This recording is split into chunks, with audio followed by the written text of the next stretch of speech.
الحمد لله الحمد لله الذي أنزل على عبده الكتاب ولم يجعل له عوجا قيما لينذر بأسا شديدا من لدنه ويبشر المؤمنين الذين يعملون الصالحات أن لهم أجرا حسنا. أشهد أن لا إله إلا الله وأشهد أن سيدنا محمدا عبده ورسوله. اللهم صل وسلم على نبينا محمد وعلى آله وأصحابه ومن سار على نهجه إلى يوم الدين.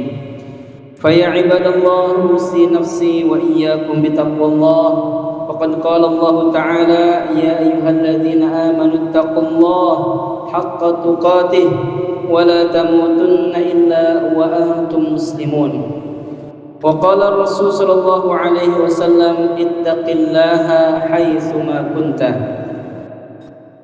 Ma'asyiral hadirin jamaah salat Jumat yang dimuliakan Allah Subhanahu wa taala. Tentunya rasa syukur terus kita panjatkan pada Allah Subhanahu wa taala, zat yang terus mengkaruniakan kita kenikmatan nikmatul iman wal Islam wa nikmatus sihah, dan segala macam kenikmatan yang ketika kita hadirkan rasa syukur baik dengan lisan kita, dengan hati kita, dan dengan implementasi dalam perbuatan kita, maka insya Allah kesyukuran itu akan kembali hakikatnya kepada diri kita. Wa may yashkur fa innama yashkuru li nafsih. Barang siapa yang bersyukur, maka sesungguhnya dia bersyukur untuk dirinya sendiri. Salawat serta salam kita hadiahkan kepada junjungan alam Nabiuna Muhammad sallallahu alaihi wasallam.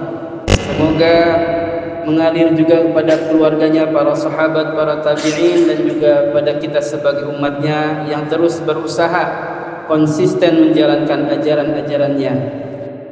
Ma'asyiral hadirin rahimakumullah, hari Jumat tentunya hari yang agung yang harus kita manfaatkan, kita optimalkan untuk meningkatkan amal saleh kita, untuk meriayah, untuk memelihara sekaligus memperbaharui iman kita dan takwa kita kepada Allah Subhanahu wa taala, sehingga hari Jumat ini menjadi spirit bagi kita untuk menjalani hari-hari kita ke depan, menjadikan bekal baik amalan-amalannya juga nasihat yang kita dapatkan untuk kehidupan kita, baik untuk diri kita, keluarga kita, dan masyarakat kita.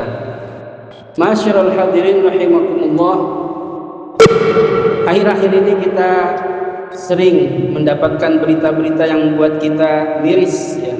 Sebagai orang tua yang tentunya di sini semua adalah bapak-bapak, ya, laki-laki, ar-rijalu qawwamuna 'alan nisa, yang disebutkan dalam surah An-Nisa bahwa kita adalah laki-laki yang menjadi pemimpin bagi perempuan, suami yang menjadi pemimpin bagi istrinya, bima faddalallahu ba'dahum 'ala ba'd wa bima anfaqu min amwalihim, atas yang telah Allah berikan keutamaan satu dan lainnya, dan atas apa yang telah diinfakkan, yang kita telah infakkan atas harta yang kita miliki.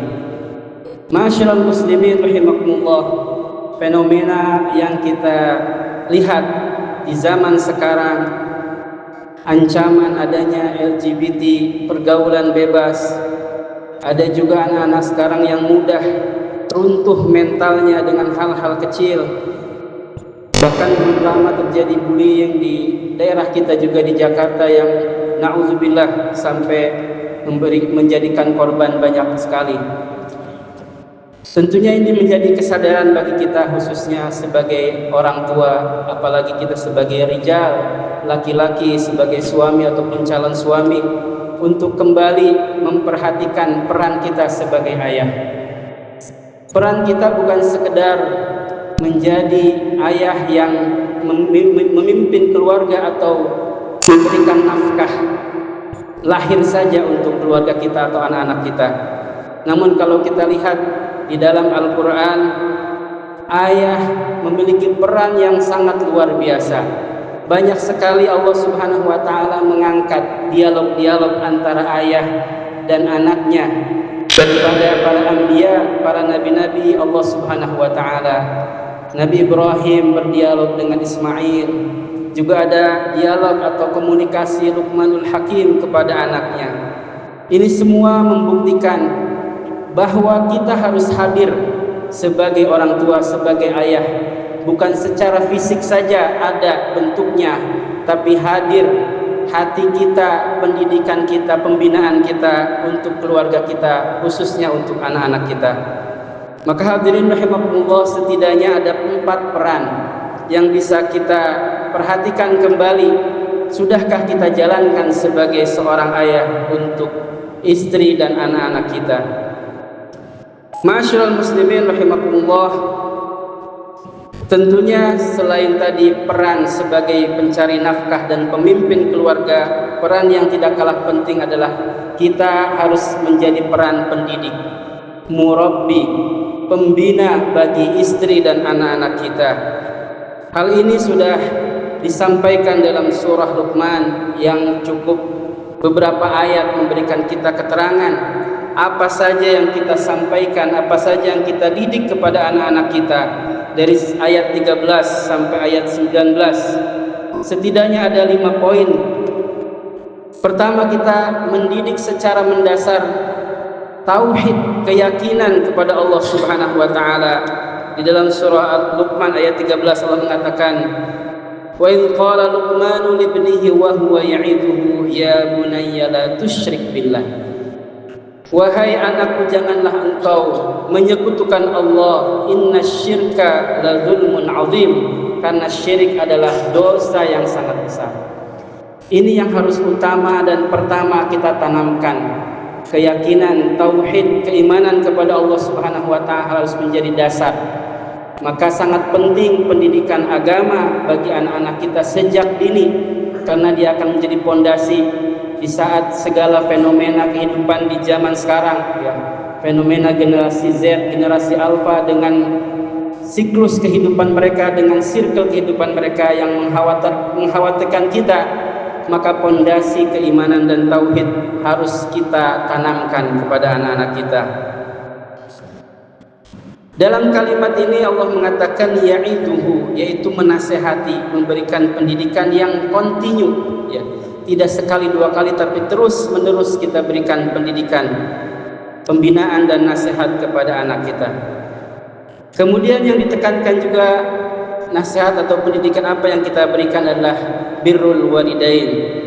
Dalam Al-Quran surah Luqman dikatakan, wa wassaynal insan biwalidayhi hamalathu ummuhu wahnan ala wahnin wa fisaluhu fi 'amain an ishkurli wa liwalidayka ilayyal masir. Hendaklah engkau bersyukur kepadaku dan kepada kedua orang tuamu, yaitu pendidikan, menghormati, berbakti kepada orang tua. Ini juga harus ditanamkan kepada anak-anak kita agar menjadikan orang tua mereka sebagai orang yang dihormati, dimuliakan sebagaimana juga Allah Subhanahu wa taala memerintahkannya. Kemudian yang tidak kalah penting pendidikan adalah pendidikan salat. Luqman memberikan nasihat, ya bunai aqimis salat, wahai anakku yang tercinta, dirikanlah salat.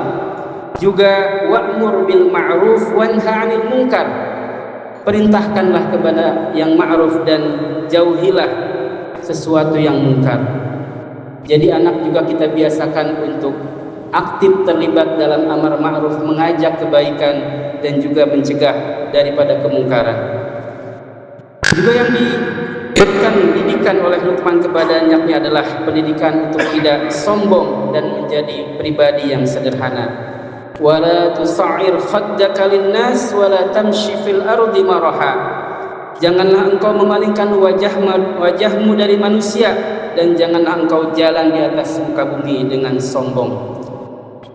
Juga ajaran untuk bersikap sederhana, waqsid fi masyika waghdud min sautik, berjalanlah dengan sederhana dalam hidupmu dan lunakkanlah atau tundukkanlah atau rendahkanlah suaramu.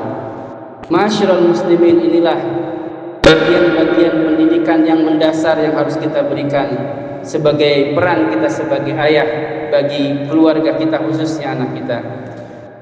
Ma'asyiral muslimin, yang kedua peran kita adalah peran membersamai dan menjalin komunikasi dengan anak kita. Ini telah dicontohkan oleh Nabi Ibrahim yang tatkala beliau mendapatkan perintah untuk menyembelih putranya Ismail, beliau tidak langsung saja melaksanakan itu, namun membuka dialog dan komunikasi dengan putranya Ismail dengan firman Allah dalam surah As-Saffat ayat 12, Ya bunayya inni ara fil manami anni adbahuka fanzur madza tara. Wahai anakku yang tercinta, sesungguhnya aku melihat dalam mimpiku bahwa aku menyembelihmu, maka apa pendapatmu? Kemudian Ismail menjawab, Ya abati fa'al ma tu'mar. Wahai ayahku yang tercinta, lakukanlah apa yang diperintahkan kepadamu. Di sini memperlihatkan ada dialog, ada komunikasi yang intens antara seorang ayah dengan anaknya. Maka manfaatkanlah waktu-waktu kita saat liburan, saat pulang kerja untuk menyapa anak kita, memeluk anak kita, agar ada komunikasi yang terjalin, ada rasa kasih sayang yang dirasakan oleh anak kita, terutama kita sebagai bapak. Tentunya dengan kesibukan kita bekerja, ada yang pulang tiap hari, ada yang pulang tiap pekan, atau mungkin sebulan sekali dan sebagainya. Maka jangan hilangkan atau jangan biarkan momentum ketika kita bersama keluarga terganggu oleh yang lainnya. Maka jadikanlah upaya kita untuk membersamai anak-anak kita bagian daripada pendidikan yang harus kita berikan. Yang ketiga, ma'asyiral muslimin, peran kita adalah tentunya sebagai sosok yang terus menasihati, sosok yang memberikan wasiat keimanan, sosok yang merasa risau ketika kelak masa depan anak kita bukan masalah ekonominya, tapi apa yang mereka sembah setelah kita tidak ada. Apakah mereka masih bertauhid, masih menjadi orang muslim ataupun tidak. Itulah yang harus kita risaukan, bukan masa depan, masalah duniawi saja. Karena itulah yang dirisaukan oleh Ibrahim juga Ya'qub. Di dalam Al-Quran surah Al-Baqarah dikatakan, wa wassa biha Ibrahimu banihi wa Ya'qub ya bunayya ma ta'buduna min ba'di. Dan Ibrahim juga Ya'qub memberikan wasiat kepada anaknya, apa yang kalian akan sembah setelah aku tidak ada. Kemudian dijawab oleh anaknya, qalu na'budu ilahaka wa ilaha abaika Ibrahim wa Ismail wa Ishaq ilaha wahida. Kami akan menyembah Tuhanmu, Tuhan ayah moyangmu, sesuatu Tuhan yang satu, yaitu Allah Subhanahu wa ta'ala. Inilah yang harus kita pastikan. Maka terus meskipun barangkali kita sudah menjadi orang tua dengan anak-anak yang dewasa, cermati, pelihara, perhatikan akidah dan keislaman mereka. Dan yang terakhir, ma'asyiral muslimin, tentunya sebagai ayah, tanggung jawab dan peran utama kita adalah menjadi pelindung. Karena Allah mengingatkan dalam surat At-Tahrim, Ya ayyuhalladzina amanu qu anfusakum wa ahlikum nar. Wahai orang-orang yang beriman, jagalah diri kalian dan keluarga kalian daripada api neraka.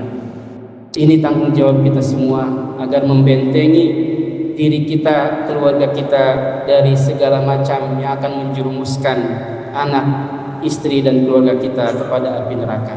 Tanggung jawab kita, karena kita akan diminta nanti kelak pertanggungjawabannya di akhirat. Dan terakhir, marilah kita juga tidak lupa satu hal yang sangat penting, untuk terus berdoa. Karena dalam Al-Quran banyak contoh kita berdoa untuk keluarga kita, untuk anak kita. Rabbana hab lana min azwajina wa dzurriyyatina qurrata a'yun dalam surah Al-Furqan. Rabbi habli minas salihin dalam surat As-Saffat. Rabbi ij'alni muqimas shalah wa min dzurriyyati. Ya Rabb, jadikan aku dan keluargaku, keturunanku sebagai orang yang mendirikan salat, di dalam surah Ibrahim. Banyak sekali doa dicontohkan baik dalam Al-Quran ataupun hadis. Kita bacakan terus. Mungkin kita tidak bisa mengawasi anak kita setiap waktu, tapi Allah akan membersamai mereka ketika kita terus membersamai mereka dengan doa-doa kita. Barakallahu li wa lakum fil Qur'anil azim wa nafa'ani wa iyyakum